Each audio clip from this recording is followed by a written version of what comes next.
Sir goes on గారు 40-50 ఏళ్ల పాటు మీ కుటుంబం కోసం ఆలోచించకుండా ఉన్న మీరు ఒక్కసారిగా ఇప్పుడు ఆలోచించడానికి గల కారణం ఈ మాటలేని ఇంకేమైనా ఉన్నాయి? తల్లి సాక్షికి ఏమి లేవు.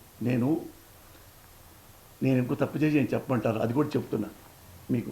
మీరు నన్ను ఒక ఆప్తులాగా, ఆత్మ బంధువులాగా నన్ను ఒక 35 ఏళ్ళ నుంచి చిన్న బచ్చాగాడైనా సరే నాకు గొప్పగా నన్ను చేపించారు, పైకి తీసుకొచ్చారు. మురళి బాగా మాట్లాడతారు అనేది మీ వల్లే. మురళి సిన్సియర్గా ఉంటారు మీ వల్లే. మురళి లంగా పనులు చేయరు మీ వల్లే. మురళి డబ్బులు తీసుకొని పార్టీలు మారు మీ వల్లే. మీరే అన్నీ తిడుతుంటే పోస్తాని ఎబ్బో డబ్బులు తీసుకొని ఆ పార్టీకి సపోర్ట్ చేశాడండి. అది ఎందుకలేదు? నేను చేయలేదు కాబట్టి.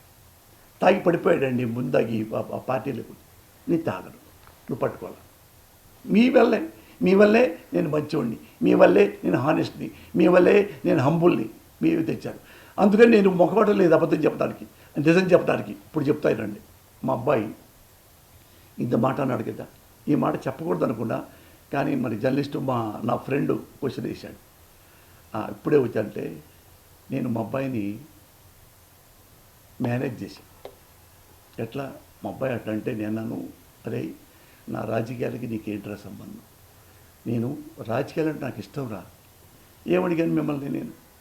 నేను పేకాడతానా? ఆ మాలెపడి తిరుగుతానా? పిచ్చి పిచ్చి వేషాలు వేస్తానా? ఏమన్నా గుర్రపుర పందాలు వేసానా?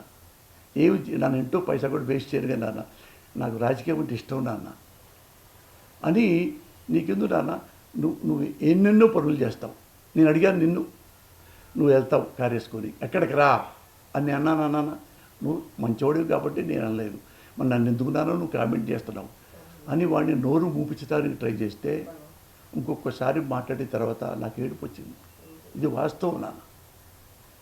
మా అబ్బాయి నా మాటలు అంటే వాడు మనసులో ఏమొచ్చిందంటే, ఈయన ఓన్లీ నోరు మూపిస్తాడు కదా, నాలుగు మంచి మాటలు మాట్లాడి అనేది ఆయన వాడి కళ్ళల్లో కనపడింది. గణేష్ బీటీవీ జర్నలిస్ట్, మీరే క్వశ్చన్ చేశారు చెప్తున్నా.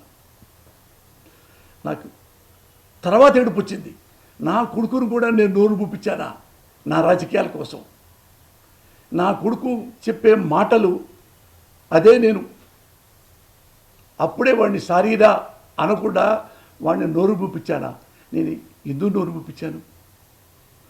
వాడు మాట్లాడింది నిజమే కదా, నన్ను ఎప్పుడు పట్టించుకోలేదు నాన్న అంటే ఐ క్రైడ్ లైక్ ఎనీథింగ్ అన్న. నన్ను మీకు తెలుసు కదా, నేను ఎవరికన్నా భయపడతానా? ఎక్కడన్నా పారిపోతానా?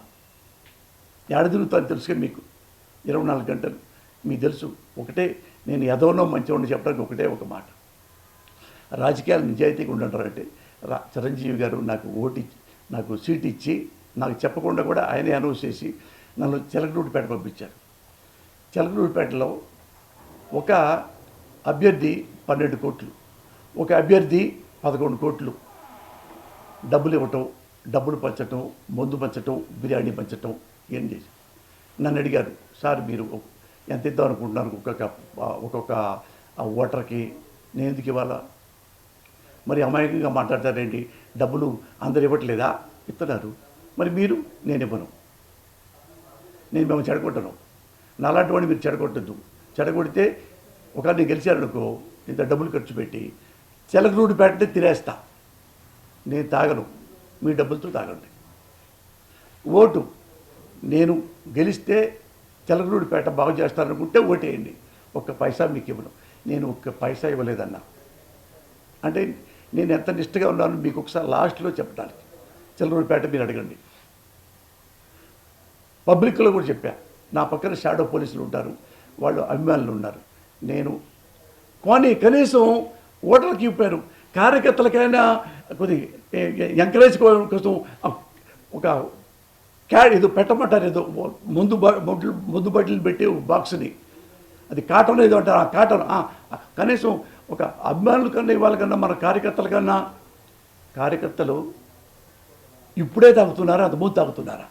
అంతకుముందు కూడా తాగుతున్నారు. అంతకుముందు నేను డబ్బులు ఇవ్వలేదు కదా, ఇప్పుడు నన్ను ఎందుకు అడుగుతున్నారు? నేను ఇవ్వను. అయితే మీరు ముందు కొట్టినప్పుడు ఎందుకు సార్ మీతో రావాలి? వద్దు సార్, కాదు పోసాని గారు, ఇట్లా నేను రాజకీయాలు చేశా.